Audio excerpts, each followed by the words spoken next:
Buenas tardes, queridos y estimados colegas. Bienvenidos a la ciudad de la amistad, Chiclayo.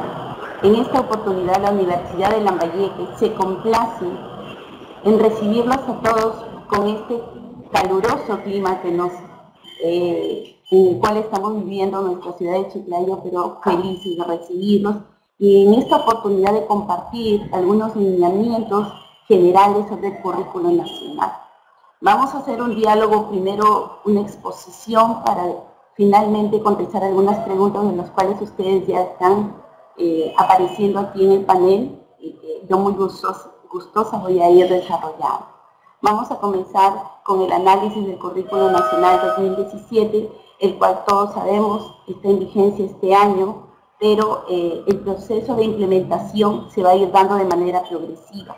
En este año su implementación es para algunos colegios primarios focalizados, quienes están participando de cursos virtuales que está dando el Ministerio de Educación, y de manera progresiva irán avanzando otros colegios primarios y de igual manera para los colegios de nivel secundario e inicial, lo mismo con la educación intercultural bilingüe, que también será implementado de manera progresiva en 2018. Pero esto, como maestros, sabemos que es un reto irnos informando poco a poco de lo que consiste este nuevo currículo nacional, que ya es un documento validado dentro de nuestro país. Bien, entonces vamos a comenzar. Debemos entender de que nuestro sistema de currículo nacional maneja principios educativos. Estos principios educativos provienen de la Ley General de Educación y que a su vez este año a través del currículo nacional se han sumado dos principios educativos más que permiten un poco ir de manera integral teniendo cada uno de los aspectos que como país necesitamos ir logrando poco a poco. Sabemos de que como principio educativo hemos manejado el principio de la calidad, y este principio de la calidad lo que busca es que todos los estudiantes gocen de las condiciones adecuadas y necesarias para poder aprender. Es un derecho que le asiste al estudiante peruano, ¿no? El otro principio educativo es el principio de la equidad, en la cual todos los estudiantes deben tener las mismas condiciones y oportunidades para aprender. El tercer principio educativo es con respecto a la ética ligada a la parte de valores, en la cual como país necesitamos un país con valores, ¿no? Con valores que permitan a los estudiantes hacer frente a diversas situaciones que se les presentan en el día a día y poder asumir actitudes en función a estos valores que como país, como sociedad y como escuela se tienen que trabajar. Como cuarto principio educativo tenemos a la democracia, y lo que buscamos es el ejercicio pleno de la ciudadanía, el cual los estudiantes tienen que vivenciarla dentro de sus escuelas. Debe existir este clima de armonía, de democracia, de buena convivencia dentro de las escuelas, y somos los maestros los llamados a dar las condiciones necesarias para que esto suceda. Esto significa evitar cualquier situación que lastime o vulnere el derecho de uno de los estudiantes, ¿no? Sabemos que estos principios se relacionan y definitivamente dentro de esto la equidad, todos por igual. Tenemos el principio de la conciencia ambiental, el cual, como su nombre lo dice, es el respeto, el cuidado y la conservación de nuestro medio ambiente, y para ello hay todo un plan nacional con respecto a este plan nacional ambiental que se está trabajando en las escuelas con la finalidad de cuidar y mantener la ecología y el medio ambiente, ¿no? Más aún ahora que los estudiantes observan cómo nuestro clima está cambiando y cómo los seres humanos en realidad sufrimos muchas veces las implicancias del clima y de los fenómenos naturales que suceden, ¿bien? Tenemos también el principio educativo de la interculturalidad. Este principio es muy importante porque habla sobre la diversidad cultural, la etnia y la lingüística, es decir, ese respeto por la cultura, por las particulares de un contexto, de una zona determinada. El principio de la inclusión es un principio también muy importante porque lo que busca es evitar cualquier tipo de desigualdad o discriminación con respecto a los estudiantes, ¿no? Todos son iguales y nadie puede ser tratado de diferente manera o ser excluido de algún lugar. El principio de la creatividad e innovación nos aporta, nos habla, nos dice que hay que promover la producción de nuevos conocimientos. Este principio está ligado a la parte de la creatividad, de la producción, de que son los estudiantes quienes ya no solamente deben basarse en una repetición, sino que al contrario, sean ellos quienes aporten desde sus puntos de vista, desde su análisis, su crítica, nuevos conocimientos, ¿no? Generar nuevos conocimientos en nuestras escuelas. Este es un enfoque que ya vamos a hablar, ha sufrido algunas precisiones con respecto al Ministerio de Educación y es el principio de la igualdad de género, ¿no? Que no es más que la valoración de los diferentes comportamientos, aspiraciones, necesidades que tiene tanto la mujer como el varón. Y como 10º principio educativo tenemos el desarrollo sostenible, que es buscar que todos estudiantes busquen un desarrollo sustentable, es decir, que todos de la mano como escuela debemos buscar un desarrollo sustentable para poder, poder desarrollar, para poder trabajar las necesidades actuales sin comprometer los recursos de las futuras generaciones, ¿no? Es el cuidado, el desarrollo sostenible que tiene que ver muy ligado con la parte de los recursos que tenemos como país.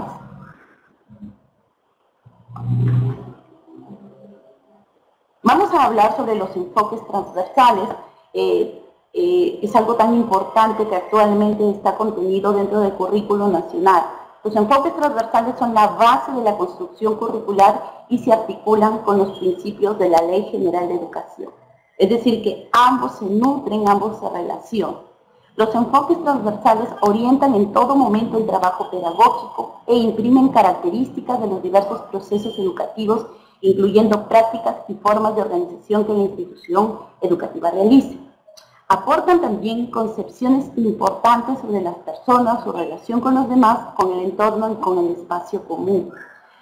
Los enfoques transversales se traducen a formas específicas de actuación, en la cual están inmersos los valores, las actitudes que debemos demostrar tanto estudiantes, maestros y autoridades, todos esforzándonos en la medida de nuestras posibilidades para que esto pueda fluir como dinámica dentro de nuestras escuelas.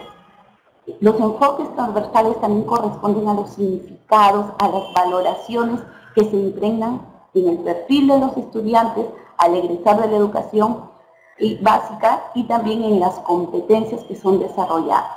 Los enfoques transversales se impregnan en las competencias, es decir, que a través del análisis de cada una de las competencias contenidas en el currículum, ahí está impregnado cada enfoque transversal, que busca que los estudiantes desarrollen y orienten este logro de aprendizaje. Y orienta al docente, al maestro, para poder hacer un trabajo pedagógico de la mejor manera, teniendo en cuenta las características de los estudiantes y de nuestra sociedad. ¿Bien? ¿Cuáles son estos enfoques transversales? Estos enfoques transversales son el enfoque de derecho, el enfoque inclusivo de atención a la diversidad, el enfoque intercultural, el enfoque a la igualdad de género, el enfoque ambiental, el enfoque a la orientación del bien común, el enfoque a la búsqueda de la excelencia. Estos enfoques transversales se trabajan en todas las áreas, no le pertenecen a una determinada área, sino que todas las áreas buscan ir desarrollando estos enfoques para resolver alguna problemática, alguna necesidad detectada en nuestra escuela.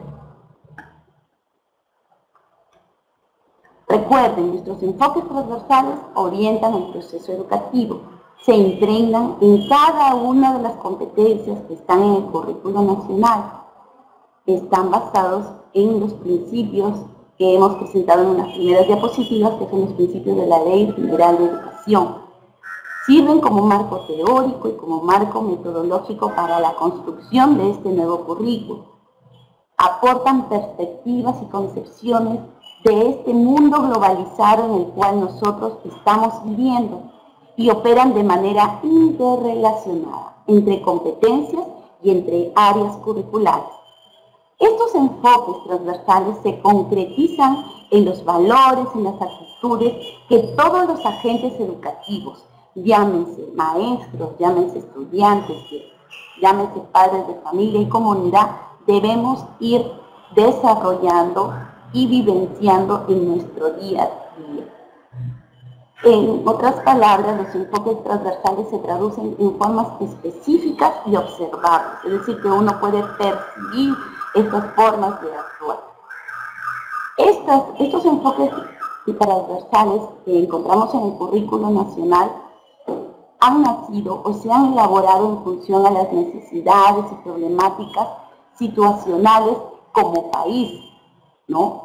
Las cuales han sido detectadas a nivel país, teniendo en cuenta la problemática en cada una de las regiones de nuestro país. Entonces, es importante porque recoge necesidades reales, recoge demandas reales que necesitan ser solucionadas, y qué mejor que la escuela que forma a los estudiantes debe tomarlas y debe ir desarrollarlas, las cuales se irán enriqueciendo, mejorando de manera progresiva durante el tiempo que el estudiante permanece en la educación básica, es decir, durante sus estudios en su escuela.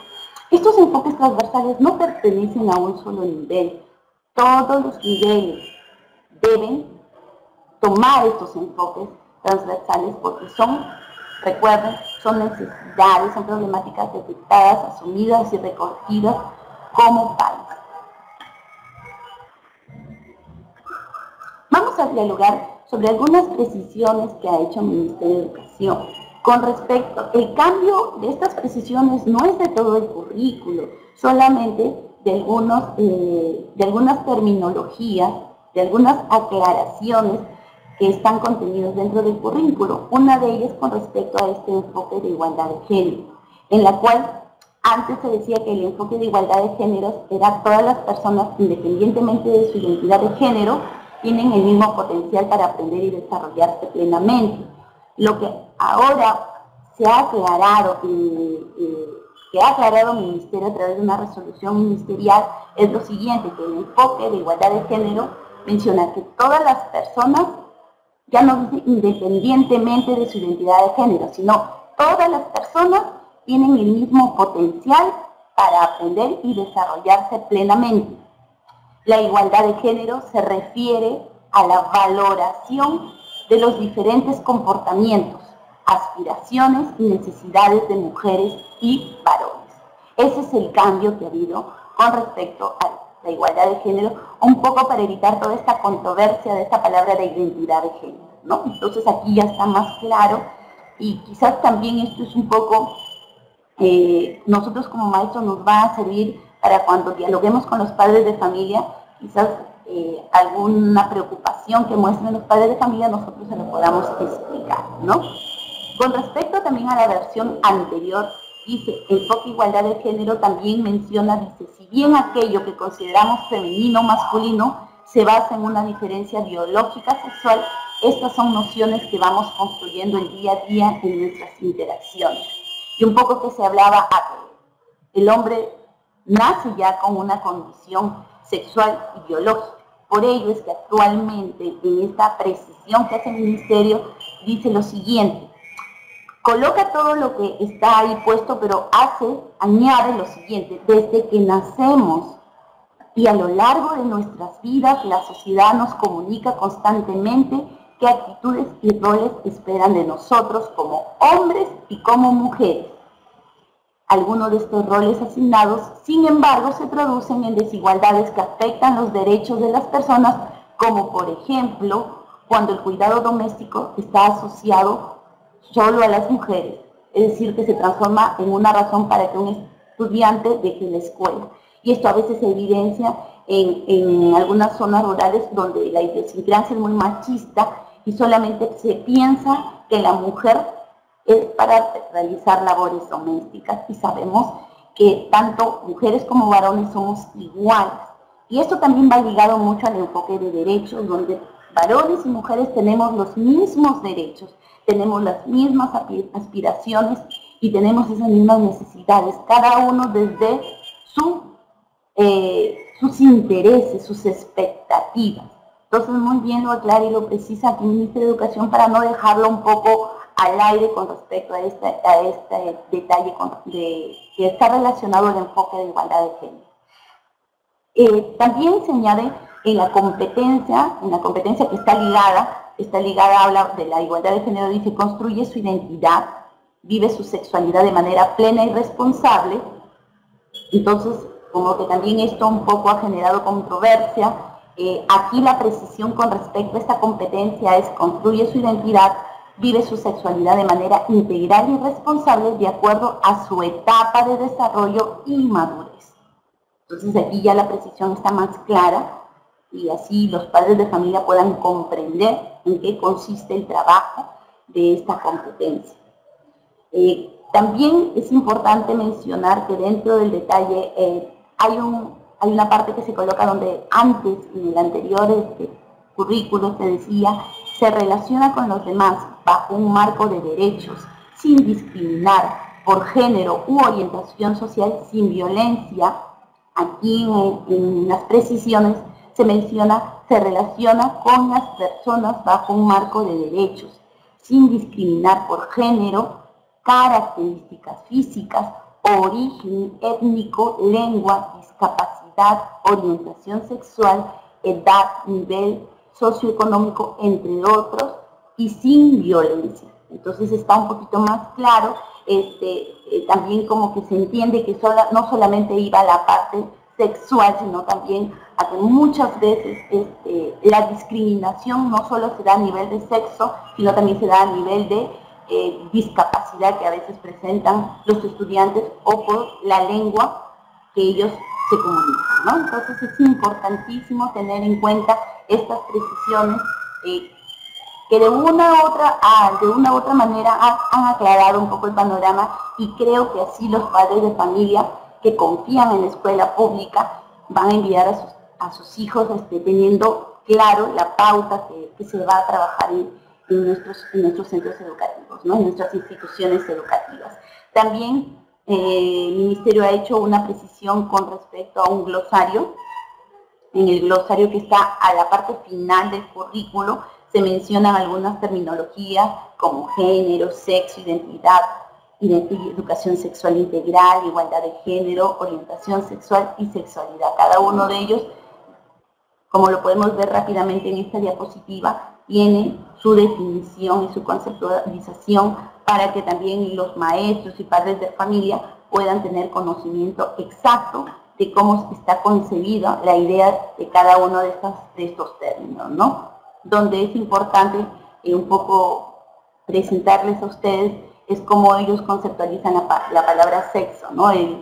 La idea de sexo, menciona el Ministerio, es el conjunto de características físicas, biológicas, anatómicas y fisiológicas de los seres humanos, que los definen como hombre o mujer. El sexo viene determinado por naturaleza, es decir, que viene determinado desde el nacimiento. Entonces aquí seguramente ya con esto aclara mucho mejor a los colectivos que mencionaban de que un poco el Ministerio de Educación dejaba al aire, de que no se entendía de que se reconocía al hombre o a la mujer desde el nacimiento. Entonces, me parece que está muy claro, muy preciso, y así pues nosotros como docentes también tenemos que llevar las ideas claras a nuestros padres de familia.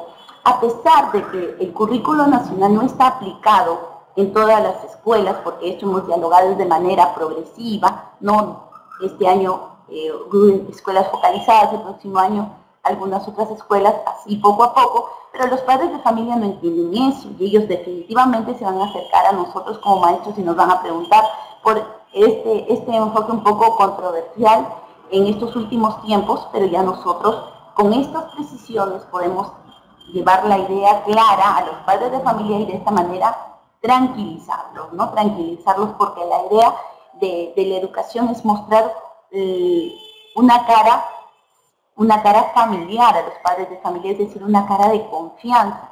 Los padres de familia confían en la escuela y somos los maestros quienes demostramos y valoramos esa confianza en los padres de familia, ¿no? Cuando nosotros vemos una escuela que año a año llegan más población escolar y que a veces llegan los hermanitos de los estudiantes que hemos tenido, es porque los padres de familia confían en nosotros, ¿no? Y nosotros tenemos que hacer eco a esa confianza, demostrando este conocimiento y esta apertura y esta forma de comunicarnos para que ellos estén tranquilos, ¿no? Y no preocupados. Dialogábamos en las diapositivas anteriores de que los principios educativos se relacionan con los enfoques transversales y quizás un poco esta diapositiva nos brinde la visualización que estábamos dialogando, ¿no? En el enfoque de derechos habla de esta relación que hay con el principio de la calidad, de la democracia. En el enfoque inclusivo de atención a la diversidad está relacionada con la inclusión, con la equidad, con la igualdad de género, ¿no? En el enfoque transversal intercultural está con el principio de interculturalidad, de equidad, de democracia, de igualdad de género, de ética. En la igualdad de género, con el principio educativo de igualdad de género, de equidad, de democracia, y de igual manera el enfoque transversal ambiental que está ligado con el principio educativo de la conciencia ambiental, de la calidad, de la ética, y siempre veamos que la ética está ligada a los valores, y hay valores también hacia el medio ambiente. Con respecto al enfoque transversal, estamos hablando de la orientación del bien común, la cual va ligada con los principios de ética, democracia, interculturalidad, calidad, igualdad de género, desarrollo sostenible. Y el enfoque transversal de la búsqueda de la excelencia está ligada a la calidad, a la ética, al desarrollo sostenible, a la igualdad de género y a la equidad. Entonces, esto es importantísimo que nosotros también conozcamos esta relación. O sea, el principio educativo no está divorciado de esta construcción de este nuevo currículo, sino que al contrario, estos principios educativos enmarcados en la Ley General de Educación nos sirven, han nutrido a este nuevo currículo para tomarlos en cuenta y relacionarlos con los enfoques transversales. También es importantísimo identificar y reconocer que para la construcción de este currículo nacional se tienen posturas, fundamentos teóricos, epistemológicos que sirven para nutrir esta parte científica que también tiene que tener un currículo nacional. El currículo nacional se nutre de las experiencias que como docentes también tenemos en el aula, porque está dirigido a mejorar nuestra práctica docente, pero también tiene un sustento teórico porque también permite perfilar a dónde vamos y cuáles son las posturas científicas que se asumen al momento de desarrollar el currículo nacional. Entonces, para el enfoque que sustenta el currículo nacional 2017 es un enfoque socioconstructivista. Y es socioconstructivista porque recoge las posturas psicopedagógicas y constructivistas que hemos ido trabajando desde el DCN. Desde el diseño nacional, desde el diseño curricular nacional, nosotros abordábamos principios psicopedagógicos recogidos de Vygotsky con la construcción de aprendizajes, ¿no? Porque Vygotsky nos habla de esta construcción del niño por sus propios aprendizajes, nos hablaba también de Auber con los principios, con los aprendizajes significativos, ¿no? Con Brunner con este andamiaje del aprendizaje, que es importante, y que también hemos hablado sobre un enfoque sociocultural, un enfoque donde es importante que el niño construya estructuras internas para aprender, como también es muy importante enriquecer ese aprendizaje de los estudiantes aprendiendo en sociedad, en comunidad. Es por ello que también desde el DCN recoge posturas de Vygotsky, de Lev Vygotsky.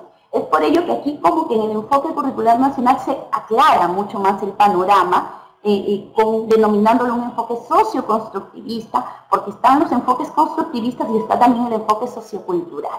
Y esto es importante porque lo que se pretende con este enfoque nacional 2017, este currículo nacional 2017, es que sea un currículo integrador, que sea un currículo que organice situaciones significativas donde el estudiante permita que construya su propio aprendizaje desde una postura personal y desde una postura grupal, es decir, en comunidad. También es importante porque recoge algunas necesidades del entorno, ¿no? Y esto lo estamos viendo en el análisis de los enfoques transversales, ¿no? En el cual cada uno de ellos se diseña en función a estas necesidades que se observan a nivel país y son bien recogidos en los enfoques transversales para volverlos formas de actuar, ¿no? Volverlos formas de actuar que cada estudiante debe asumir. Además es importantísimo que un enfoque que también ha permitido la construcción del currículo nacional es el enfoque del pensamiento complejo, ¿no? El enfoque del pensamiento complejo que uno de los exponentes más importantes que como docentes conocemos es de Edgar Morin. Y él nos habla de este pensamiento complejo en la cual hay toda una triada de un pensamiento básico, un pensamiento crítico y un pensamiento creativo. A lo que apunta este nuevo currículo es a que el currículo sea multidisciplinario, a que el estudiante perfeccione, sea crítico, sea analítico, entre cada una de las áreas que son trabajadas en este nuevo currículo. Que exista mucho del estudiante esta capacidad de análisis, de discusión, de crítica constructiva. Es decir, no queremos estudiantes solamente que reciban, que sean meros receptivos de aprendizajes, sino que sean constructores de sus propios aprendizajes. Entonces, este enfoque del pensamiento complejo es súper importantísimo porque la idea es enfrentar siempre al estudiante a la resolución de problemas, ¿no? El mundo en que vivimos, observamos, vivenciamos todos nosotros un sinnúmero de problemas, ¿no? Y tenemos que ir aprendiendo a solucionar esos problemas. Lo que queremos es formar estudiantes que solucionen los problemas, no que ante un problema se preocupen, se estresen y no puedan resolver, sino al contrario, este enfoque de pensamiento complejo hace de que las neuronas de nuestros estudiantes trabajen al 100% y busquen ellos mismos formas de solucionar los miles de situaciones problemáticas que ellos vivencian día a día.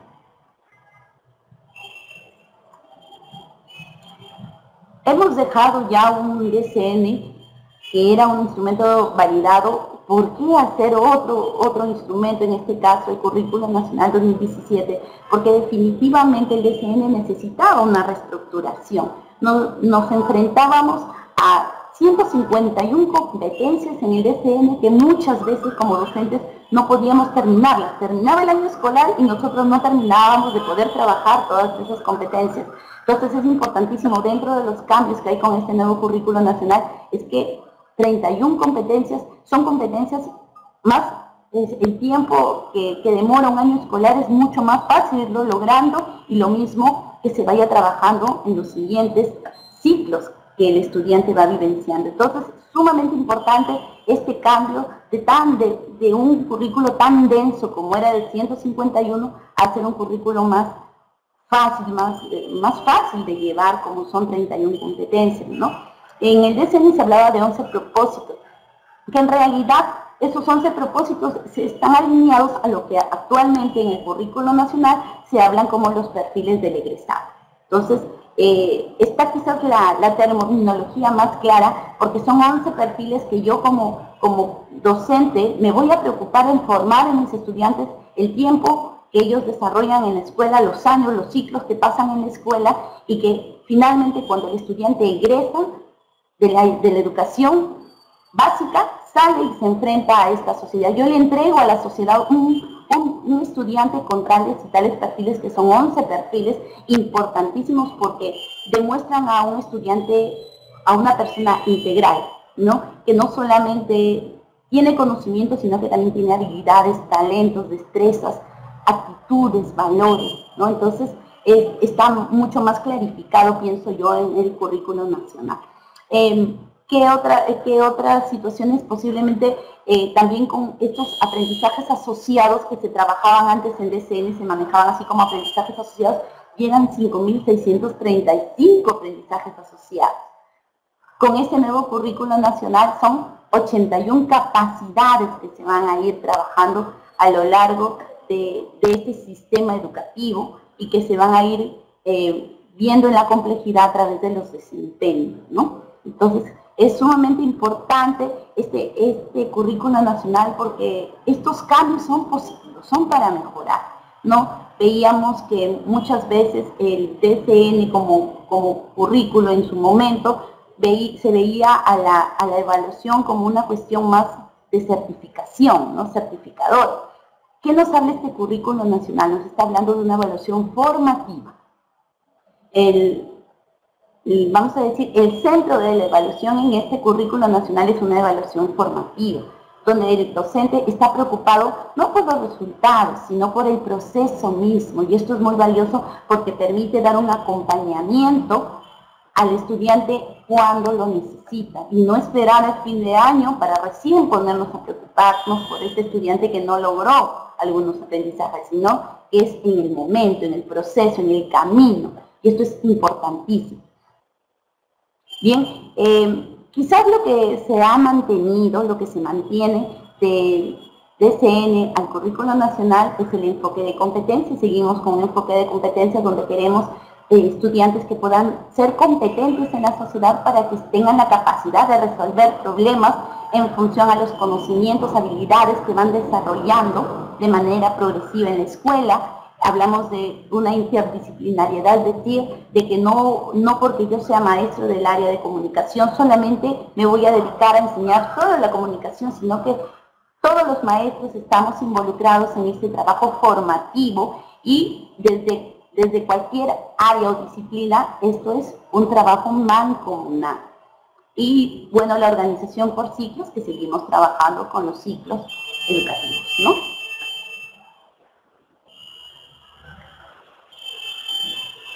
¿Qué características tiene este currículo nacional?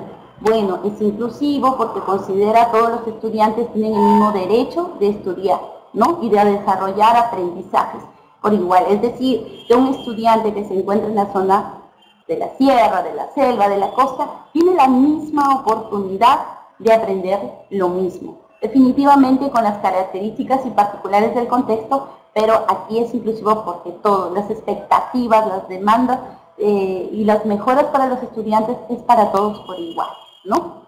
Tiene una baja densidad por lo que hemos conversado, de 151 competencias, actualmente se va a asumir con este currículo nacional 31 competencias, contiene un perfil del egresado que un poco nos permite a nosotros como docentes tener la mirada del estudiante que queremos lograr, ¿no? Del estudiante que queremos alcanzar como país, como sociedad. Atiende a las demandas globales, esto es importante porque dentro de este currículo se han involucrado 2 competencias transversales, es decir, que van a estar para cualquiera de los niveles educativos, que son el enfoque ligado a las TICs y el enfoque ligado a la gestión de su propio aprendizaje.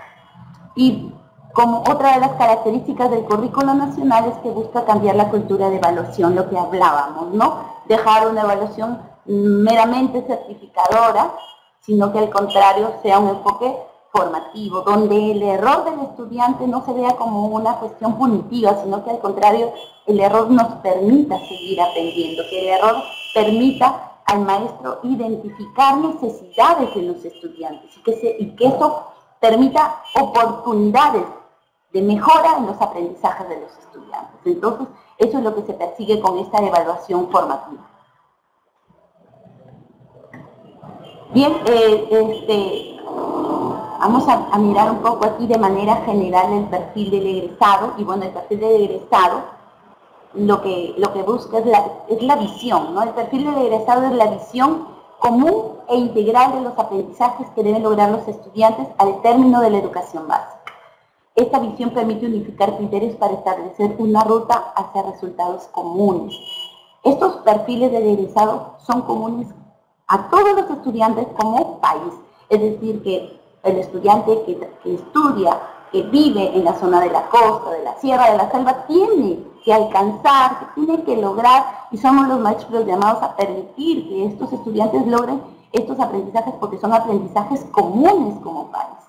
No es que el de la costa aprenderá más o el de la sierra menos o viceversa o la selva, sino que al contrario, como país la búsqueda es que todos los estudiantes peruanos egresen con estos 11 aprendizajes que son importantes, que se basan en el perfil del egresado, ¿no? Estos 11 perfiles del egresado definen los aprendizajes que han logrado durante la formación de la educación básica que ellos han recibido. Algunas precisiones que encontramos en el currículo nacional y es con respecto a qué es una competencia. Y sabemos que una competencia es la facultad de combinar un conjunto de capacidades. Un conjunto de capacidades que nos permiten poder alcanzar o lograr una competencia. ¿Qué son las capacidades? Las capacidades son recursos para actuar de manera competente. Y definitivamente estos recursos, estas capacidades son aprendidas, son mejoradas, son perfeccionadas en la escuela a través de la identificación de los talentos, las habilidades que tienen nuestros estudiantes y que debemos como maestros acompañarlos, guiarlos en todo momento, ¿no? Esta terminología quizás es nueva para muchos de nosotros porque hemos trabajado últimamente con los fascículos de la ruta del aprendizaje en la cual como terminología se nos había pues quedado lo que eran indicadores de logro, ¿no? Y actualmente observamos dentro del currículo nacional ya esta terminología nueva que son los desempeños. ¿Y qué son los desempeños? Los desempeños son descripciones específicas de lo que hacen los estudiantes. Y esto está ligado a los estándares de aprendizaje. Algo sumamente importante porque no se divorcia de los estándares de aprendizaje, sino que al contrario los estándares han permitido ir construyendo cada uno de los desempeños que observamos en el currículo nacional. Los desempeños nos permiten ver de manera quizás muy precisa el actuar de nuestros estudiantes y poder ir tomando apunte de cuánto están aprendiendo en el trabajo mismo, ¿no? Que cada maestro realiza. Entonces, esto es sumamente importante, así como estándares que ya los hemos ido trabajando, conociendo cada uno, preocupado desde el ciclo que enseñaba, preocupado por leer cada uno de los estándares, porque el estándar nos ha permitido conocer e identificar cómo los estudiantes los recibíamos al inicio de un año, porque venían de otro ciclo posiblemente, y cómo tienen que avanzar o alcanzar los estudiantes cuando termina un determinado ciclo, ¿no? Entonces, las descripciones de estas competencias están muy bien enmarcadas en los estándares.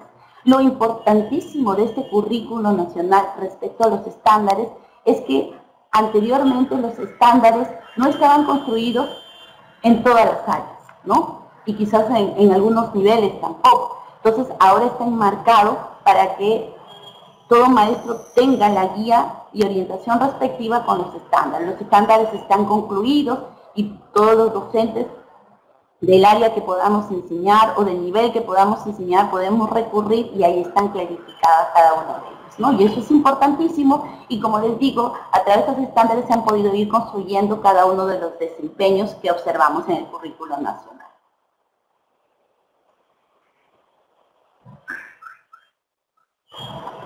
Este es un poco el panel general de las competencias, de las áreas que aborda el currículo nacional, en la cual pues determina un poco las áreas que se van a trabajar en cada uno de los ciclos, así como también las competencias y los enfoques.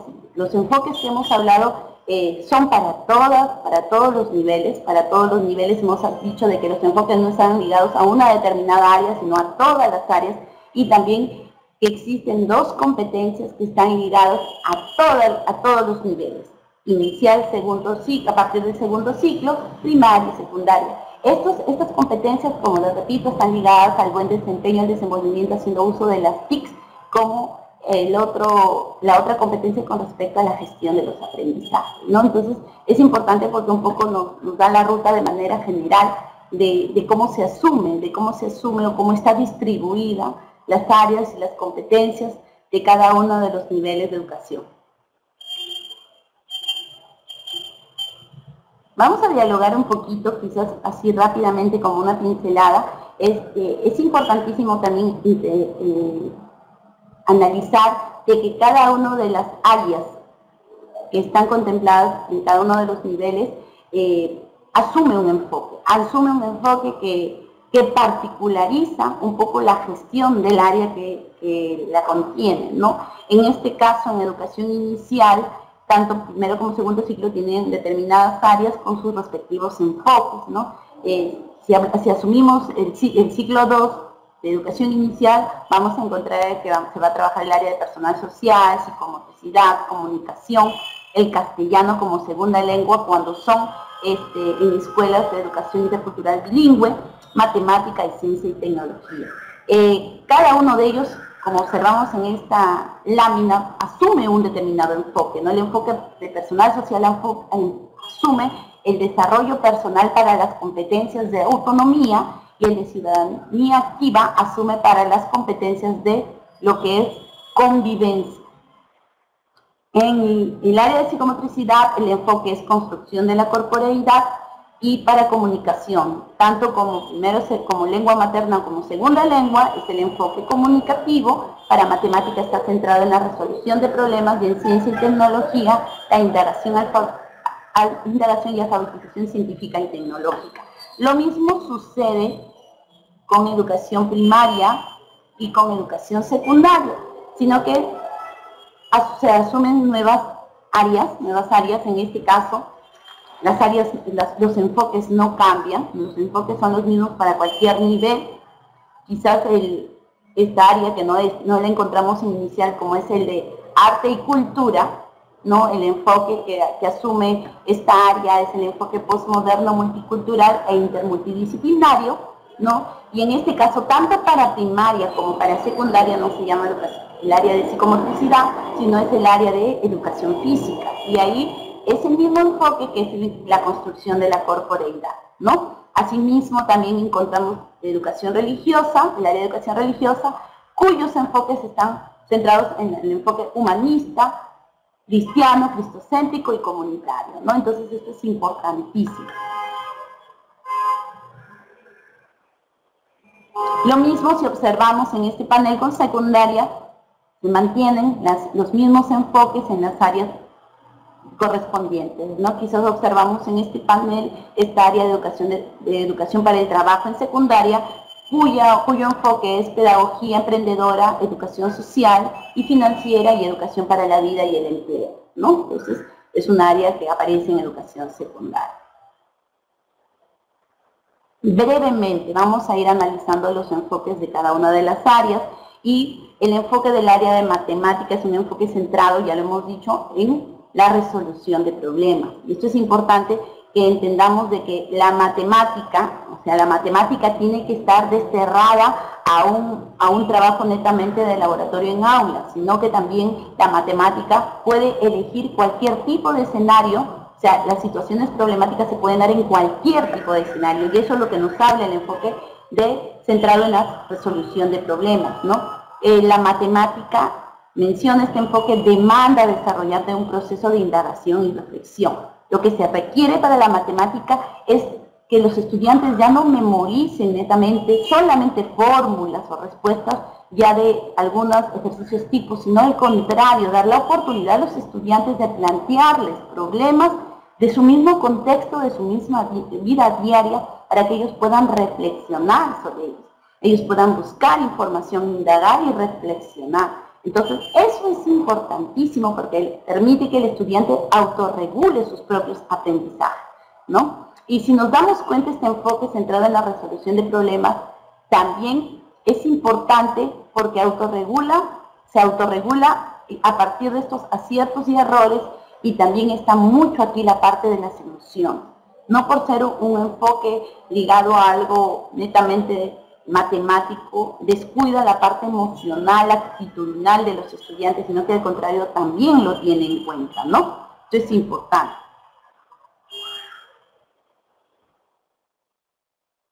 Vamos a analizar rápidamente el enfoque del área de comunicación, en la cual el enfoque es un enfoque comunicativo, para el cual nos habla del uso del lenguaje, ¿no? Para que los estudiantes puedan comunicarse de manera efectiva a través de textos orales, textos escritos, textos audiovisuales y digitales, ¿no? Es abrir un abanico de oportunidades a los estudiantes para que ellos puedan comunicarse, ¿no? Para que sea una comunicación efectiva. Por ello es que se consideran diferentes prácticas sociales en el lenguaje y enfatiza mucho al aspecto sociocultural. Es decir, que también es importante llevar a la parte de comunicación lo que ellos tienen o traen de su propio contexto, de su propia cultura. Y es esta área quizás un poco la que recoge estas situaciones y debe enriquecerse en el trabajo que se realiza, ¿no? El enfoque del área de personal social, encontramos dos enfoques: en el enfoque del desarrollo personal, en la cual lo que nos dice es de que los estudiantes son seres integrales, ¿no? Donde son seres biológicos, son seres cognitivos, son seres afectivos, son seres de comportamiento, son seres sociales y son seres que se vinculan, es decir, que ellos como seres humanos individuales viven en sociedad, ¿no? Viven en sociedad. Entonces esto es importante, que ellos se reconozcan, que se valoren como seres humanos, ¿no? Como personas. Y no solamente que se valoren, sino que también se acepten. Lo que se busca también aquí es la autonomía en los estudiantes, que sean estudiantes autónomos. Respecto al enfoque de ciudadanía activa, lo que busca es este trabajo de ejercer sus propios derechos, de vivir en una convivencia armónica, de poder solucionar sus propios problemas a través de esta convivencia, de este ejercer nuestros propios derechos sin dañar el de los demás, de asumir responsabilidades, así como tenemos derechos también de asumir responsabilidades de este mundo globalizado en que nos encontramos, ¿no? Entonces eso es importante, de que el estudiante reconozca que tiene derechos, pero que también tiene responsabilidades que asumir. ¿Bien?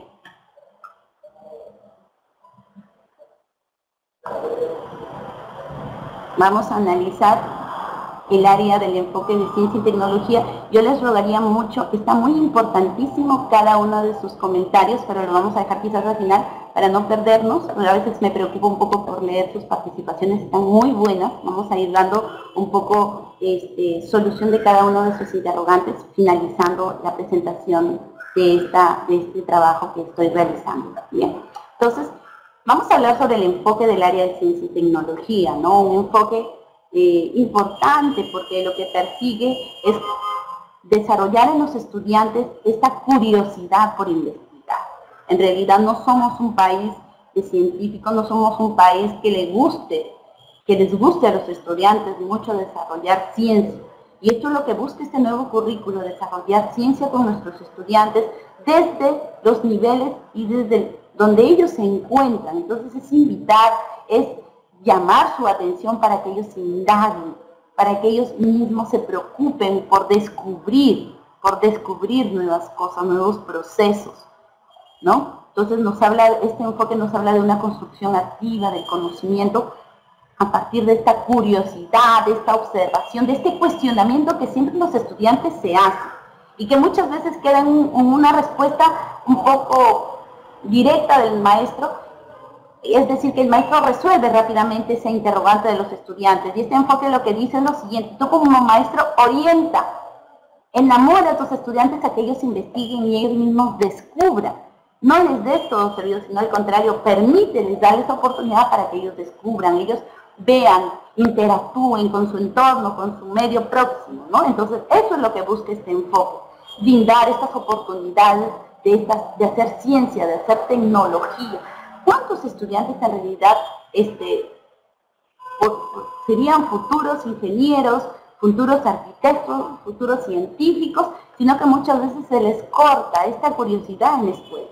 Entonces, al contrario, hay que promover esta construcción de nuevos conocimientos a partir de este interés que muestran los estudiantes. ¿Bien? Y también este enfoque lo que nos habla es de formar ciudadanos responsables, activos, autónomos, que tengan esta interrelación con el entorno, con su medio ambiente, con la finalidad de que ellos mismos la cuiden en un futuro, ¿no? Sabemos que existe mucha depredación ambiental, ¿no? Y se suma a esto muchas veces los fenómenos naturales. Entonces, ¿qué hace el ser humano para cuidar, para mantener, para rescatar? Entonces, eso debemos de promover en nuestros estudiantes, ¿no? La búsqueda de nuevos conocimientos, de nuevos procesos, de nuevas formas de invención, de creatividad.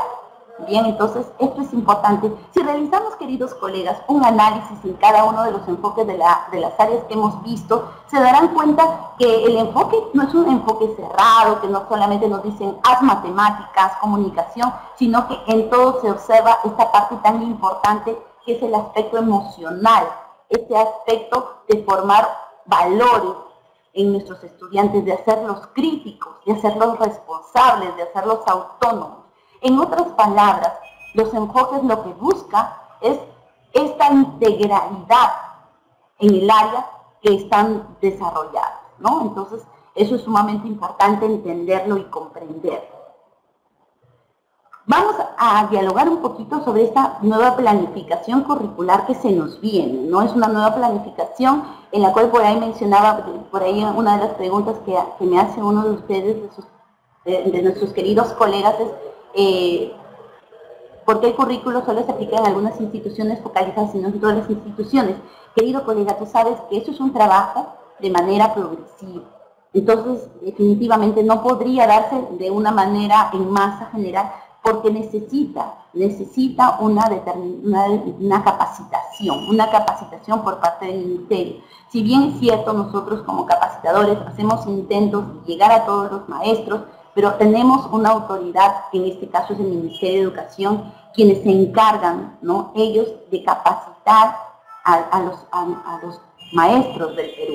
Y en este caso, pues, ya hay un grupo de maestros que está recibiendo esta capacitación y lo está recibiendo de manera virtual a través de Perú Educa.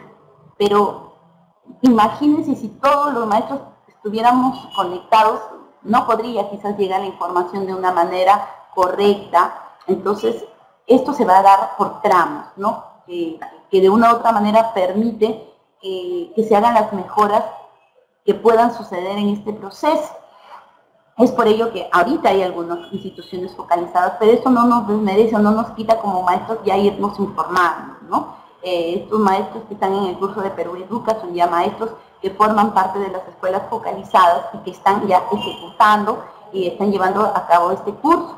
Seguramente nosotros también en algún momento seremos llamados, invitados y también participaremos ya de los cursos oficiales que da el Ministerio de Educación. Bien, vamos a hablar un poquito de esta planificación curricular, en la cual entendamos que la planificación curricular es un proceso. El proceso de planificación no se da de la noche a la mañana, sino que es un proceso de análisis, donde yo tengo que conocer qué aprendizajes deben lograr mis estudiantes en este nuevo año, en el año que yo elaboro esta planificación, ¿no? También es importantísimo las evidencias. ¿Qué evidencias voy a usar para evaluar? Es decir, ¿cuáles son los avances de aprendizaje? ¿Cómo los recibo? ¿Cuál es mi diagnóstico de los estudiantes que yo tengo a mi cargo? También es importantísimo buscar y preparar las mejores situaciones significativas para yo poder llegar a mis estudiantes y poder desarrollar aprendizajes efectivos en ellos.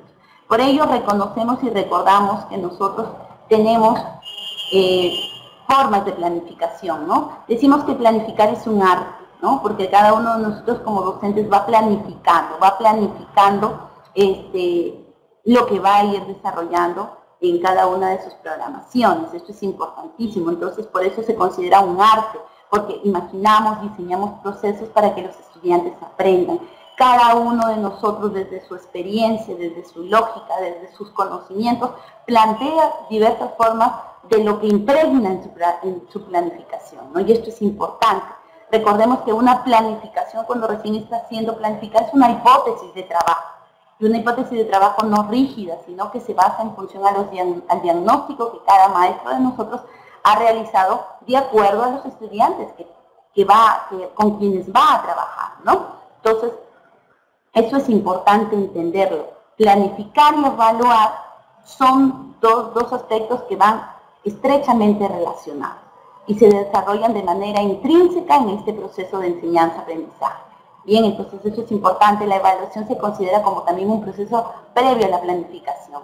Y una evaluación estamos hablando de una evaluación diagnóstica que nos permite reconocer con qué potencialidades recibimos a estos estudiantes y con qué necesidades de aprendizaje también aún requiere mejorar o requiere ser trabajadas en este año que comenzamos, ¿no? Entonces eso es importante. También sabemos que hay planificación de largo plazo y planificación de corto plazo.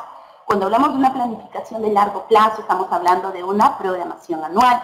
Y cuando hablamos de una planificación de corto, estamos hablando de unidades didácticas y de las sesiones propiamente dichas de aprendizaje. Entonces esto es importante que entendamos. Entendamos también que al momento de desarrollar nuestra planificación anual, lo que nosotros realizamos es la organización secuencial y cronológica de los propósitos de aprendizaje.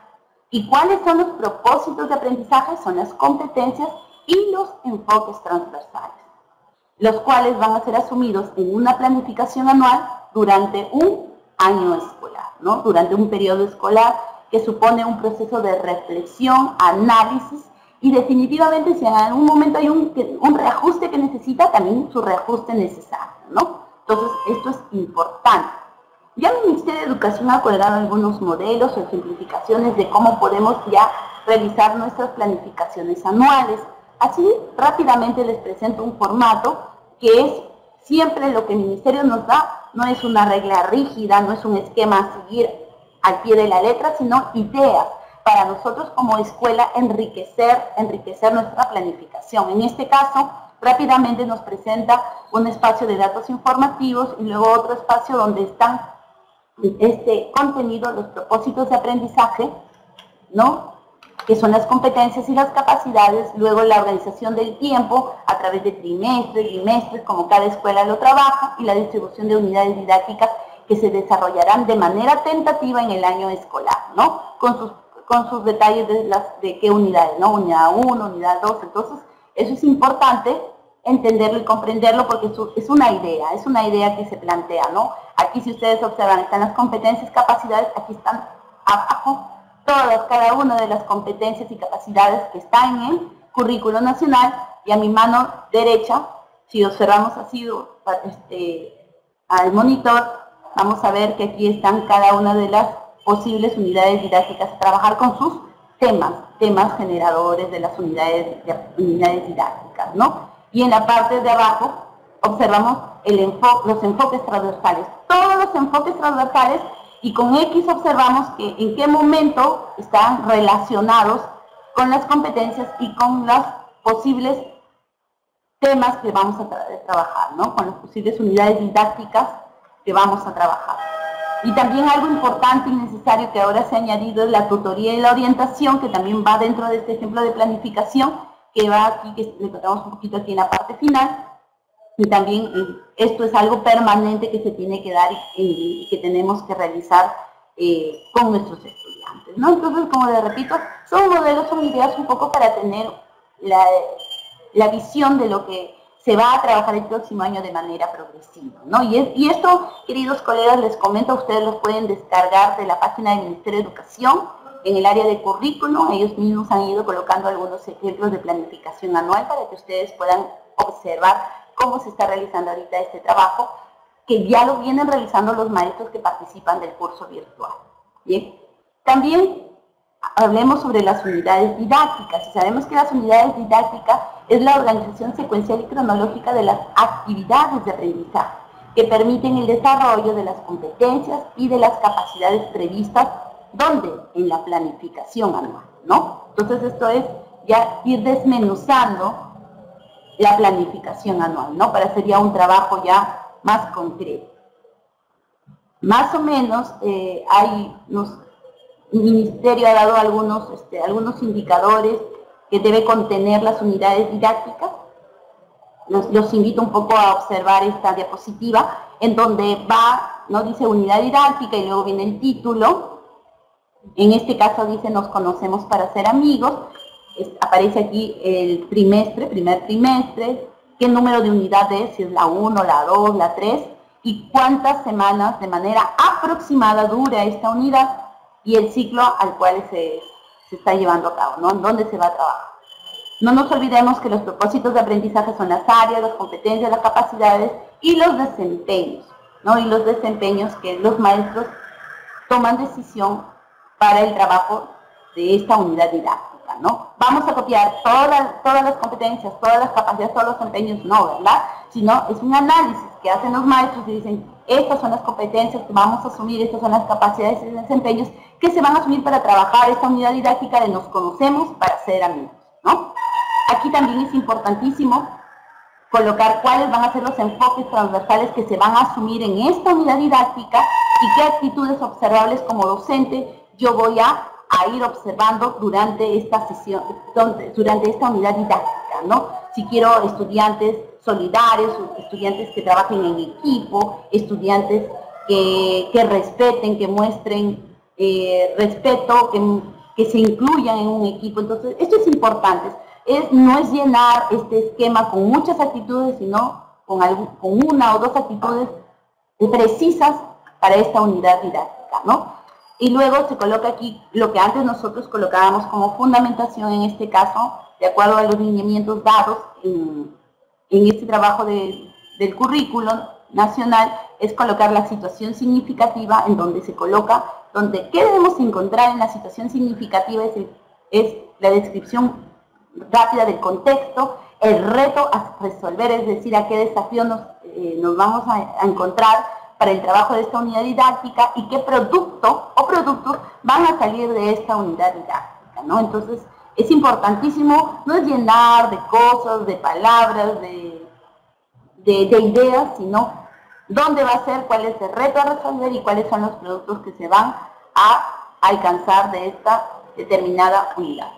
Bien, y también luego viene, aquí observamos el criterio, las evidencias de aprendizaje y los instrumentos de valoración. Esto también es importante. Aquí lo que tiene que hacer el maestro es copiar las competencias que ya han sido programadas, sus criterios de evaluación. ¿Cuáles son los criterios de evaluación? Son los desempeños, los que encontramos en el currículo nacional. La evidencia de aprendizaje, que no es más que el producto, ¿no? Si el producto va a ser un mapa conceptual, un mapa mental, no sé, un periódico mural, un álbum. Es decir, aquí se colocan cuáles son las evidencias que se van a alcanzar, y en los instrumentos de valoración lo que tenemos que ser bien claros es colocar el instrumento así como la técnica. Y esto es importante porque a veces solamente colocamos el instrumento, pero olvidamos la técnica, la técnica que nos sirvió para poder evaluar ese instrumento, ¿no? Entonces, esto es importante tenerlo en cuenta en este aspecto de criterios de evidencias. Y luego, finalmente, aquí es 5, la secuencia de sesiones, donde se hace un planificador general. Si esta unidad tiene, no sé, 5 sesiones, 10 sesiones, aquí se colocan todas las sesiones y se mencionan los títulos de las sesiones, para saber, para que el director o alguna visita conozca qué es lo que vamos a ir trabajando a lo largo de estos 10, 15 días, ¿no? Y luego vienen los materiales y recursos, donde tenemos que tener en cuenta qué materiales vamos a utilizar, siempre priorizando los materiales que el Ministerio de Educación ha entregado a nivel nacional a las escuelas, y los recursos, que es parte de la bibliografía, los libros de trabajo que también el Ministerio nos entrega, y quizás algunos libros de consulta como maestro podamos necesitar, ¿no? Y luego, esto también es importante, hago un paréntesis aquí con esta tablita, en la cual, si bien es cierto, existen un sinnúmero de técnicas e instrumentos, quizás los más precisos o necesarios que necesitamos nosotros como docentes de aula sean estos, ¿no? Si nosotros vamos a trabajar una lista de cotejo, vamos a necesitar un registro anecdótico, una ficha de observación, una escala de Likert, una rúbrica o una escala valorativa, la técnica que vamos a utilizar es la observación sistemática.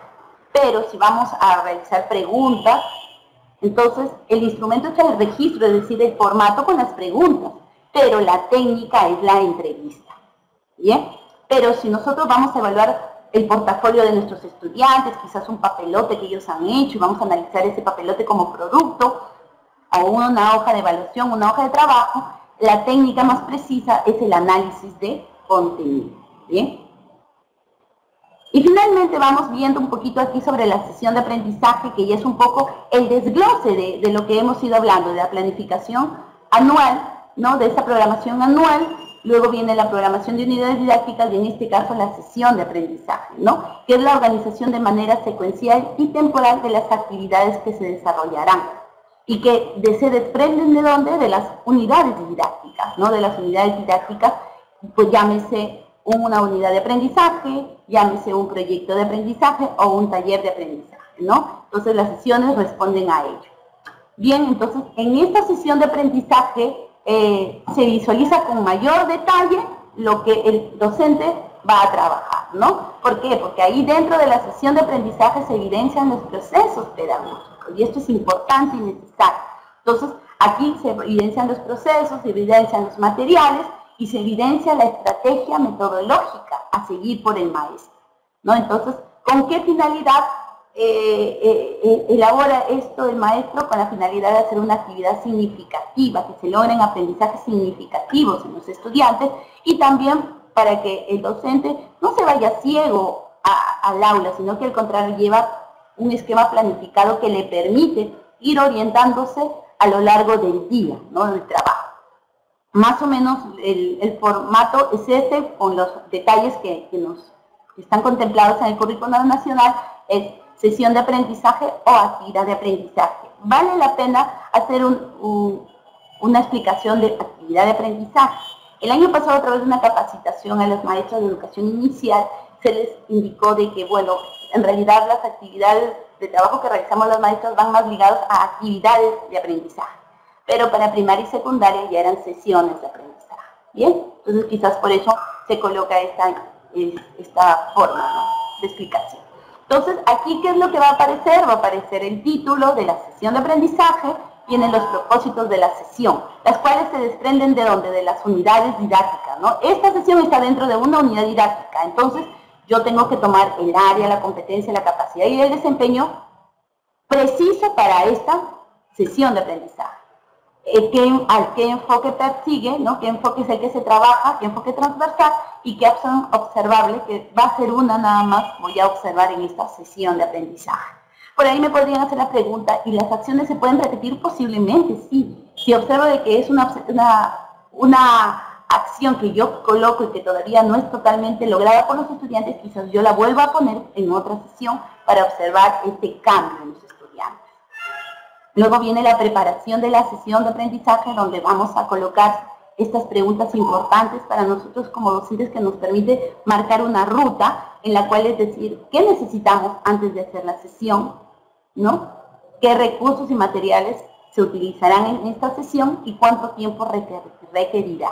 ¿No? Entonces, esto a mí me permite tener una idea clara en lo que consiste la sesión, ¿no?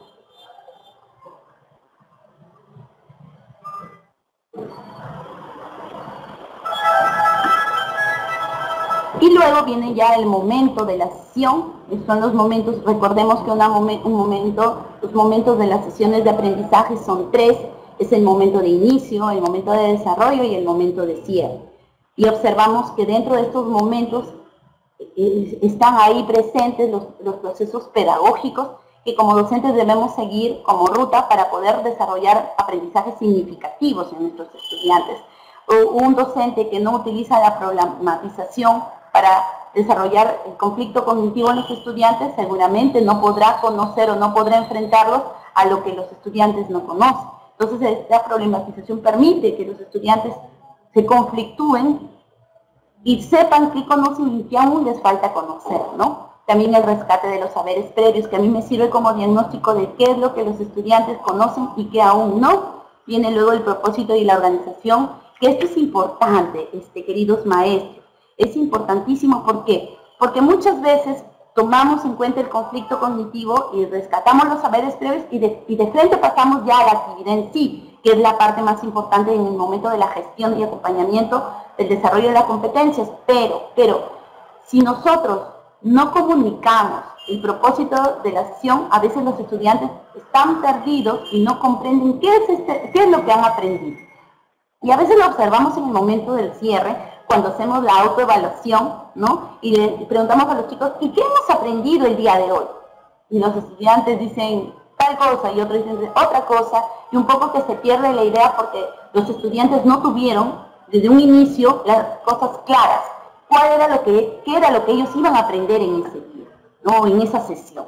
Entonces es importante comunicar a los estudiantes cuál es el propósito de esa sesión, ¿no?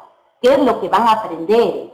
Y luego, bueno, ya viene la parte importante, que es la gestión de los acompañamientos, y el cierre con la evaluación, pero la evaluación desde un punto de vista autoevaluativo, coevaluativo y heteroevaluativo. Porque sabemos, queridos colegas, que la parte de motivación y evaluación, que son parte de los procesos pedagógicos, están siempre circulando. Es decir, que cuando yo estoy haciendo una clase y ya puedo estar por el desarrollo y mis estudiantes están desganados, aburridos, ¿yo qué es lo que tengo que hacer? Nuevamente, motivarlos. Por eso la motivación se da en cualquier momento que se requiera.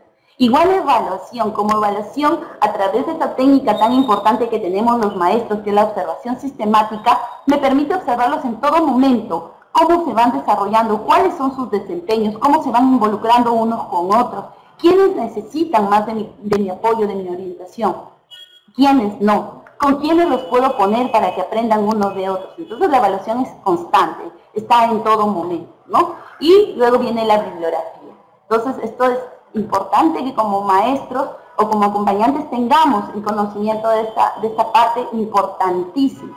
También se hablan de los procesos didácticos, y los procesos didácticos se evidencian aquí en el desarrollo, en el momento de la gestión de acompañamiento, porque los procesos didácticos asumen la forma de cómo se enseña una determinada área o determinadas competencias de las áreas.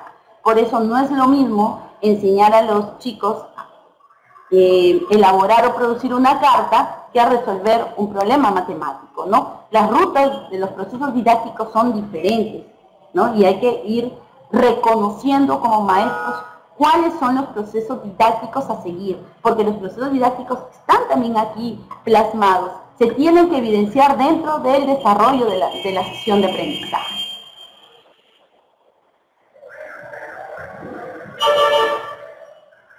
Vamos así brevemente para finalizar y poder responder, porque hay bastantes preguntas muy importantes, interesantes, y en la medida de mis posibilidades vamos a ir dando cada uno de los, ir pudiendo aclarar los puntos o algunas preguntas que tengamos, ¿no? Para irnos claros de esta videoconferencia es lo siguiente, que si nosotros vamos a trabajar la competencia de lectura con nuestros estudiantes, vamos a trabajar los procesos didácticos del antes de lectura, del durante de lectura y el después de lectura. En el antes de la lectura, aquí cuando hablamos de la lectura como comprensión, es proponer, presentar, vamos a decir, si vamos a contar un cuento, ¿no? Vamos a contar un cuento, en el antes de la lectura es presentar la carátula del cuento, que ellos describan a quienes ven en la carátula del cuento, si ellos han escuchado alguna vez algún cuento que se parezca al que observan en la carátula, o ellos de qué creen que se trate el cuento en función a la carátula. Hasta ahí todavía todo es una inferencia de lo que puede tratar el cuento, y eso es el antes. El durante de la lectura ya es el cuento en sí, cuando vamos a contar el cuento, para el después de la lectura, evaluar la lectura misma a través de los niveles de comprensión lectora, llámese literal, diferencial, criterial, de acuerdo al nivel educativo que enseñamos. Pero si nosotros vamos a trabajar la oralidad como expresión, y quiero que los estudiantes desarrollen la oralidad a través de una exposición, lo que vamos a hacer es trabajar el antes del discurso, el durante el discurso y el después del discurso, en la cual en el antes es la preparación para lo que ellos van a hablar, el durante es la ponencia, la exposición en sí, y el después un poco la reflexión de lo que se ha expuesto. Y si vamos a trabajar lo que es producción de textos, aquí primero viene la planificación. ¿Qué vamos a escribir? ¿A quién le vamos a escribir? ¿Qué le vamos a pedir? Etcétera. En la textualización, la participación, ¿no?, de los estudiantes, o de los estudiantes, que cada uno pueda confeccionar su carta, cómo cree que es, para luego en la revisión es el análisis minucioso de esta escritura para hacer las correcciones necesarias, ¿no? Entonces, estos son los procesos didácticos de la comunicación. Los procesos didácticos de la matemática son los mismos para cualquiera de las competencias del área de matemática. Primero, la comprensión del problema, que el estudiante comprenda de qué se trata esta situación que el maestro le plantea, luego permitir la búsqueda de sus propias estrategias, y luego viene la parte de representación, ya sea de tipo vivencial, de concreto, ¿no?, una representación con objetos de manera concreta, o gráfica, ¿no?, o simbólica, dependiendo a los niveles de estudiantes a que yo enseño, ¿no? No será lo mismo lograr un simbolismo inicial que en primaria y secundaria, ¿no? Son diferentes. de acuerdo a las etapas evolutivas del estudiante. También luego viene la parte de la formalización, donde el estudiante demuestra lo que ha aprendido, él lo demuestra. En la parte de reflexión, el estudiante reflexiona sobre ese nuevo aprendizaje para finalmente la transferencia es poner otro tipo de ejemplo, otra situación donde el estudiante pueda resolver para demostrar que ha aprendido. Con respecto a los procesos didácticos de ciencia y tecnología, también son iguales para cualquiera de las competencias. Está el planteamiento del problema, luego los estudiantes se plantean hipótesis, ¿no? Hipótesis sobre cómo solucionar este problema para luego ellos mismos ya elaborar el plan de acción y ejecutarlo, y en esa ejecución recogen y analizan para luego estructurar su nuevo conocimiento. Y este nuevo conocimiento es cuando ellos verifican sus hipótesis con lo que ellos han obtenido y dicen, ah, tuve razón, no tuve razón, me equivoqué, acerté. Entonces ahí viene la nueva estructuración del conocimiento y finalmente la evaluación y la comunicación.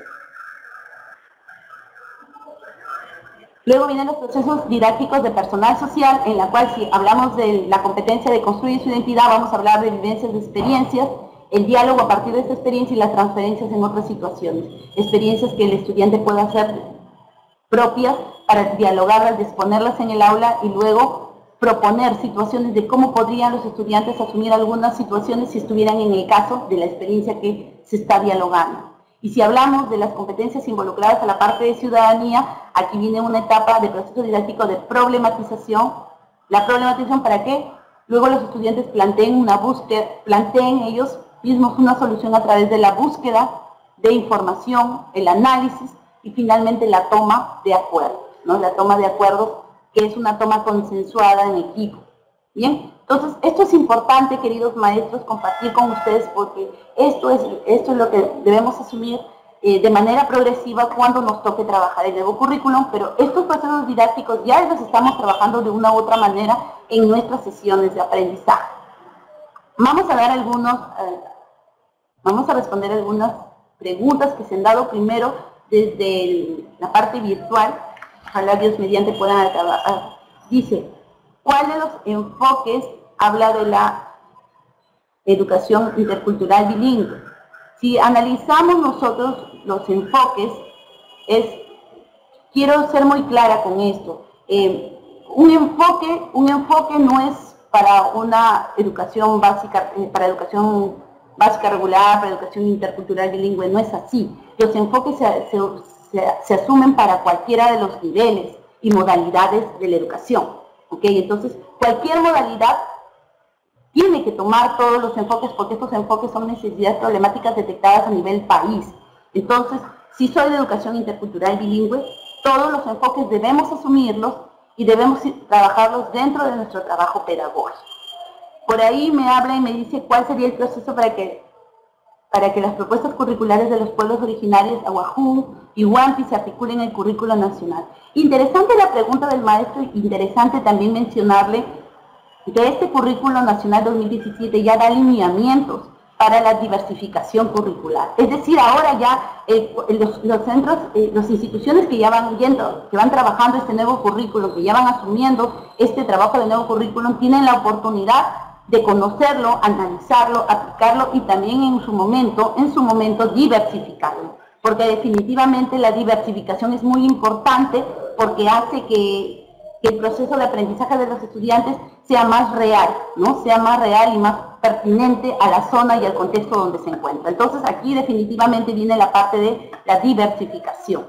Por aquí dice de qué manera podemos incluir el perfil de egreso del currículo, la cosmovisión, las aspiraciones de los pueblos originarios. Me hablas de los perfiles. A ver, si hablamos de los perfiles, me habla del perfil de egresado, el currículo, ¿cómo incluimos? Querido maestro, en realidad las aspiraciones, las demandas, las necesidades están asumidas ahí. Si nosotros analizamos, en realidad están asumidas ahí y las podríamos observar rápidamente cuando dice aprecia manifestaciones artístico-culturales. Definitivamente aquí está la valoración de la cultura propiamente dicha de los lugares donde se desarrolla o de donde egresa este estudiante. Entonces sí hay una valoración. Cuando hablamos de que se comunica en su lengua materna, hay una valoración de su propia forma de comunicación. Entonces, en realidad la cosmovisión, las aspiraciones están contenidas. Si hiciéramos un análisis minucioso, están contenidos en el perfil de egresado, es decir, que no necesitamos un nuevo perfil, sino que están ahí, están dentro del perfil de egresado que se presenta. Pregunta por aquí, ¿cree usted que los estudiantes de las zonas andinas y amazónicas se enseñen respetando la cultura y su cultura, tal como lo sustenta el enfoque intercultural? Querido Roberto, en realidad el que se enseñe bien o mal depende de nosotros como maestros, ¿no? Que cuán preparados estamos para asumir este reto de enseñar a través de este enfoque. Es importante un paso que ha dado el Ministerio de Educación respecto a que en las zonas donde se habla un idioma nativo, sean docentes que hablen ese idioma nativo, porque antes había todo un divorcio de que a zonas altoandinas o zonas que se hablaba un idioma nativo iba una persona que hablaba solamente castellano y no se podía comunicar con la gente de la comunidad y había todo un divorcio, problemas, etcétera. ¿Qué pasa ahora? Que es una condición, ¿no? Una condición está registrado en este registro nacional de docentes que manejan este tipo de lenguas. Eso es importante. Que esto de una u otra manera no se da en toda su totalidad, esto también depende mucho de nosotros, depende de ustedes como acompañantes en la medida de que también puedan apoyar este trabajo, que puedan darle la mano al docente si se observa alguna falla, alguna falencia, alguna necesidad, ahí están ustedes, que son en realidad esta fuerza que se está preparando en este tiempo para fortalecer las capacidades pedagógicas de los docentes que están en estas áreas que se trabaja la educación intercultural bilingüe. Por ahí me dice, la interculturalidad como enfoque transversal es vista como interculturalidad funcional o crítica. En realidad busquemos que esta interculturalidad sea funcional, que sirva para el trabajo. Si vemos la parte crítica como un análisis, como una reflexión, por supuesto está correcta, pero no solamente que se quede en el mero proceso de análisis y crítica, sino que se dé en el contexto mismo, ¿no? Este currículo podría construir una sociedad con una economía sostenible y fundamentada desde la diversidad que deja de ser una sociedad exportadora primaria. Yo pienso que sí, querido Euler, yo pienso que sí, que esto apunta a una sostenibilidad como país, ya con estas competencias de gestión de los aprendizajes también permite de que los estudiantes también puedan gestionar sus propios aprendizajes, que ellos gestionen quizás en su momento también fuentes de trabajo. ¿Por qué? Porque salen con otra mentalidad, ¿no? Salen con otra mentalidad y eso es interesante, que ellos ya puedan gestionar proyectos de emprendimiento económico-social, ¿no? Y que muchas veces a través de proyectos que hacen las escuelas, ya los estudiantes se ven interesados en desarrollar eso. Y si esto como fruto definitivamente, si se sigue de manera correcta, va a permitir que como país seamos una sociedad cuya economía surja, ¿no? Surja. Nelly por ahí me pregunta por qué ha generado tanto debate la equidad de género. Quizás yo pienso, Nelly, desde mi punto de vista, por algunas imprecisiones que habían, ¿no? Entonces, con estas precisiones que ha dado el Ministerio, queda totalmente saneada la problemática que ha generado y toda la controversia social que ha generado en nuestro contexto, ¿no? Elmer nos dice, el currículo nacional, ¿cuánto contribuirá a promover el desarrollo, la equidad, las oportunidades a potenciar, las competencias para el desarrollo de los pueblos originarios? Mira, querido Elmer, pienso de que va a contribuir con mucho, porque se está buscando la inclusión, porque se está buscando la valoración. Entonces, esto es importante, es importante. Recuerden, queridos colegas, amigos, participantes, esto es un proceso que va a venir de poquito a más y que esto no se va a ver de la noche a la mañana reflejado en todas las mejoras que se pretenden. Recuerden, es un perfil del egreso, que significa que es cuando los estudiantes concluyen la educación. Es decir, como yo le entrego al país a un estudiante que se enfrente, que ya haya terminado todos sus ciclos de esta educación básica y le entrego a la sociedad, mira, toma. Entonces, esto necesita tiempo, necesita un determinado tiempo y apostemos como docentes a que sí se va a lograr si todos colocamos el hombro, ¿no? ¿Por qué el enfoque de inclusión no se evidencia en la Amazonía? Hasta la actualidad existen infraestructuras inadecuadas. Lamentablemente, maestros, sí, definitivamente aún todavía habrán algunas falencias de este tipo que poco a poco deben ser mejoradas, ¿no? ¿Y quiénes son los llamados también un poco a mejorar? Estos son los líderes pedagógicos, es decir, los directores, tienen una tarea muy ardua en sus manos para poder comprometerse en estas mejoras, ¿no? Qué importante también son los convenios interinstitucionales, estos apoyos intergubernamentales que existen, donde si la escuela pues no se logra concretar con el dinero que manda el ministerio, ¿qué otras estrategias busca la escuela para mejorar, ¿no? Y darle las mejores condiciones a los estudiantes que son el centro de atención? Porque al final la escuela como paredes no sirve, lo que sirve es lo que nosotros hacemos, pero hay que generar las mejores condiciones a nuestros estudiantes, ¿no? ¿Cómo garantizar lo planteado en la evaluación como algo relevante en este currículo? Los docentes se empoderen de este proceso complejo y abandonado por los siglos. Definitivamente él nos va a costar a todos, ¿no? Es desaprender lo que hemos aprendido, pero apuesto que poco a poco lo vamos a hacer, ¿no? Lo vamos a hacer y estos monitoreos y estos acompañamientos que hacen los líderes pedagógicos harán que poco a poco todos los maestros aprendamos esta nueva dinámica y este nuevo punto de vista que vamos a tener con respecto a una evaluación formativa. Bien, dice cuál es el propósito y por qué el currículo presenta desempeños y no indicadores. Porque hay algo importante que hemos visto, Nelly, que en realidad los desempeños son precisiones o son descripciones más exactas del actuar de los estudiantes. Y lo que queremos son descripciones más exactas que a mí como docente me permita decir, está avanzando, no ha avanzado o ya mejoró. Entonces, si yo quiero saber si este niño está en un inicio, en un proceso o en un logro destacado o un logro, las precisiones tienen que ser más definidas. Entonces, el indicador de logro era un poquito más general, las descripciones a través de los desempeños me reducen a algo más preciso. Es por ello que ahora, bueno, la denominación son los desempeños, ¿no? Los cuales nosotros cuando analicemos el currículo aprenderemos también a precisar estos desempeños, ¿no? Dice qué características tiene el currículo nacional de EBR, ¿es flexible, abierto? Claro que sí, es flexible y es abierto porque también aquí se va a involucrar esto que hablábamos de la diversificación. Es flexible porque va a permitir incorporar cambios con respecto al contexto o la zona donde se va a aplicar el currículo. ¿Por qué siempre se inicia la aplicación desde algunas instituciones? Ya hemos hablado un poquito, ¿no? Porque de hecho que se va a hacer de manera paulatina y progresiva. Hablamos de inclusión, pero las instituciones educativas de los pueblos originarios requieren de mayor apoyo y asesoramiento. Sí, definitivamente que sí, Elmer, pero poco a poco esto se va dando. Yo creo que su presencia y su participación, particularmente a mí, me da como un termómetro de que estamos avanzando. Quizás poquito, pero ya estamos avanzando. De poco a poco vamos avanzando como país. ¿Cómo precisar los desempeños durante la planificación? ¿Cuáles son los componentes de un desempeño? En realidad, como desempeños no se están hablando como componentes, sino que sí vamos a precisar los desempeños porque cuando el maestro a través de sus trabajos colegiados que realizan en las escuelas con sus planificaciones, ellos tienen que precisar, el desempeño es muy largo en realidad. Entonces, todo ese desempeño no va a ser evaluado en una unidad o en una sesión de aprendizaje. Hay que precisar hasta dónde se va a evaluar en ese momento de trabajo, ¿no? Ya hemos hablado un poco de las focalizadas, esto ya depende del ministerio, se han elegido por diferentes características. ¿Por qué no construimos un currículo nacional propio en el plan intercultural? Porque en realidad, mira, yo pienso lo siguiente, querida Nelly, que si construimos un currículo para educación intercultural bilingüe, nosotros mismos nuevamente nos estaríamos excluyendo. Hablaríamos de eso. Y este currículo nacional habla de la inclusión.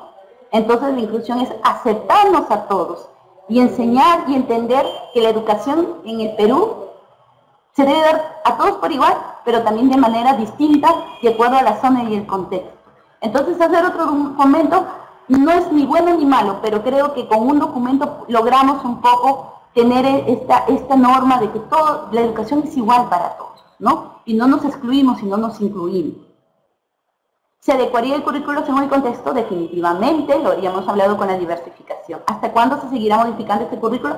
Yo pienso, querida Estela, que no va a haber modificación alguna ya. Lo único que faltaban eran algunas precisiones por lo que la misma sociedad demandaba y necesitaba ser precisada, pero de ahí ya no va a haber ya cambios, ¿no? Cambios sustanciales. Dice cómo se planificaría en TCA, unidad. Ya hemos hablado un poquito de Euler, cómo se habla de la planificación. Elmer concluye con los desempeños para ser trabajados en las sesiones. ¿Se precisan? Claro que sí, se precisan. ¿Se crean nuevos desempeños? No se crean nuevos desempeños de indicadores. Lo que se hace es se precisan los desempeños. ¿Okay? Se van a precisar. Por aquí también tengo algunos escritos. Habló de los enfoques de ciencia y tecnología, sería importante profundidad en los procesos didácticos, definitivamente coincido contigo. El detalle es que por el tiempo un poco se ha querido enmarcar la ruta del trabajo de los procesos didácticos, pero definitivamente es importantísimo hacer un análisis profundo de cada uno de los procesos didácticos. Bien, por aquí, vamos, no me quiero ir sin terminar con estos dos papelitos y concluyo, para que ustedes también se vayan a descansar. Dice cómo se va a abordar en el aula la evaluación formativa, qué hacer para que el docente implemente. Definitivamente, querido Felizardo, esta evaluación formativa se va a dar todavía a partir del próximo año, porque ya se pretende unificar a toda la evaluación desde el tipo literal. Aún todavía se va a seguir con lo que hemos seguido trabajando con rutas, así que poco a poco también el Ministerio comunicará y dará las precisiones oportunas con respecto a la evaluación formativa. Y finalmente, Roberto dice, ¿cree usted que a nuestros estudiantes de las zonas andinas se enseña respetando su cultura y su lengua? Definitivamente, esto dependerá mucho, mi querido Roberto, de los maestros. Cuánto de nosotros amamos nuestra cultura y cuánto de empeño vamos a poner para que todos los aprendizajes significativos estén ligados a este valorar nuestra lengua y también nuestros conocimientos socioculturales que cada estudiante tiene desde el lugar del Perú donde se ubica. Bien, queridos maestros, agradezco su respeto, su participación muy activa en esta videoconferencia. Espero, Dios mediante, poder haber aclarado algunos aspectos de este nuevo currículo que definitivamente a todos aún nos falta seguir implementándonos y mejorándonos y estar siempre a la expectativa de lo que el Ministerio de Educación nos tiene preparados para este nuevo año escolar que comienza. Muchas bendiciones y éxitos a cada uno de ustedes, que yo sé que desde el lugar donde van a estar van a hacer la mejor labor posible por los logros de aprendizaje de nuestros estudiantes. Muchas bendiciones y tengan todos ustedes buen